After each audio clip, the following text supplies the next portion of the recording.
Today we're going to be taking a look at Villainous. This is a 2 to 6 player hand management take that card game where you take the role of a villain where you will be gaining power, playing and moving your villain cards, vanquishing heroes, trying to become the greatest villain. How do you become the greatest villain and win the game? By completing your villain-specific objective. Each one of the villains in the game have a specific objective that you must complete. The first person to complete that objective wins the game.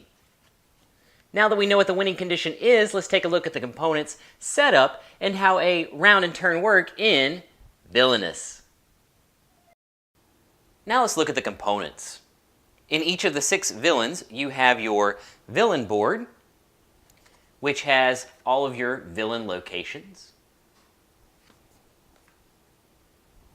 your villain movers, your villain deck, your fate deck, and your villain guide. General components, you have your cauldron, power tokens, lock tokens, fate token, and your reference cards.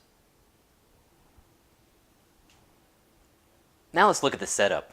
We're going to be setting this up for a 3-player game which takes 8 steps. Step 1, each player is going to choose a villain and take the villain board, the villain mover, the villain deck, fate deck, guide, and a reference card. Step 2, place your villain board in front of you and then place your villain mover on the leftmost location on your villain board. Step 3, check the bottom right corner of your last location and see if you have a lock symbol. If you do, place a lock token in your last location. Step 4, shuffle and place your villain deck to the left of your villain board. Make sure you leave room for the discard pile below the villain deck.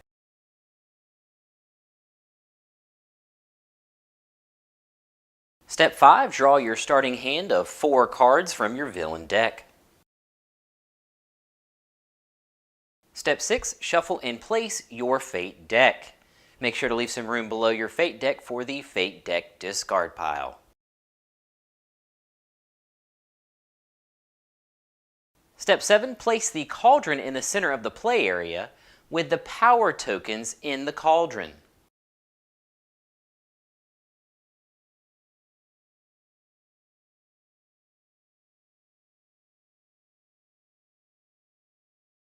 And finally, step 8, choose a first player and then give power tokens based on the player order. So the second player in this game will get 1 power token and the third player in this game will get 2.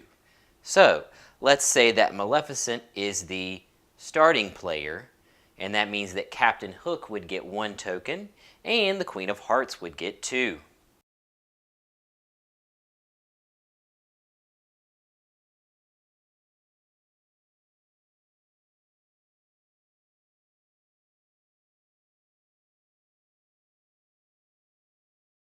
Now let's take a look at turns. A game consists of taking turns until a player completes their particular villain objective. A turn consists of 3 steps and must be done in order. Step 1, move your villain. You must move your villain to a different location. Step 2, perform actions. You would perform any or all of the actions in that new location. You may do them in any order. If a fate card has covered up the top 2 actions in a particular location, those actions are considered unavailable. And then step 3 of each turn is to draw your hand back up to 4 cards. Now let's take a look at the actions that you can take during step 2 of your turn. There are 8 types of actions that you could possibly take during your turn. Some of the actions are not located on every board. Gain power. These are your circular actions that have numbers inside, and you would gain power tokens equal to that particular number. Play a card. These action spaces, you will play one card from your hand and pay the cost in the upper left corner of the card. So in this case, Maleficent would have to pay 1 to play this card. When you play an item or an ally, they can go to any location on your villain board. You would simply pay the cost and then place them in any of the locations on your board at the bottom of your villain board. Activate. These are the action spaces where you can activate a particular card that you have on your villain board. You would choose an ally or item with that particular symbol and pay the cost and perform that action. The next action is Fate. This is where you will choose a target and then draw 2 and play 1 from that particular target's Fate deck. When you play a hero from a Fate deck, you can place that hero on any unlocked location on the target's villain board at the top. This would cover up 2 of their possible actions that they could take during their turn. Move item or ally. This is where you are allowed to move an item or an ally on your villain board to one adjacent unlocked location. Move hero. This would allow you to move one hero to an adjacent location. They cannot move into or out of locked locations. Vanquish. This would allow you to defeat a hero at any location with allies in that same location.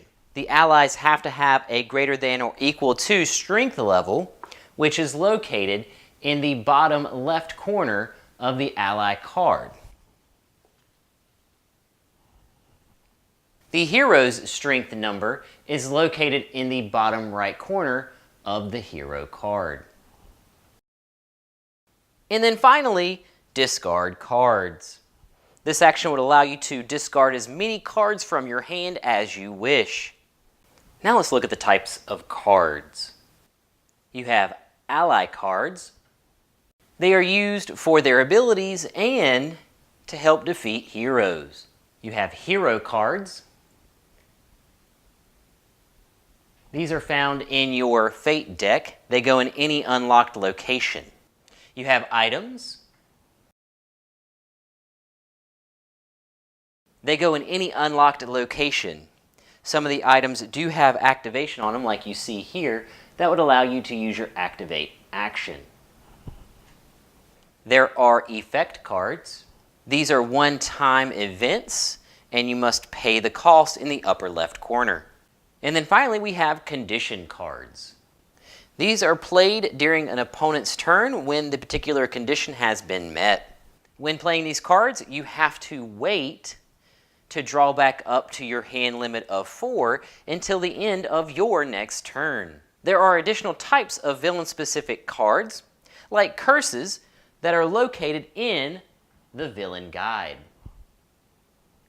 Once you finish your turn, turns would continue on until one of the villains meets their villain-specific objective, and then they would be the greatest villain of all time and win Villainous.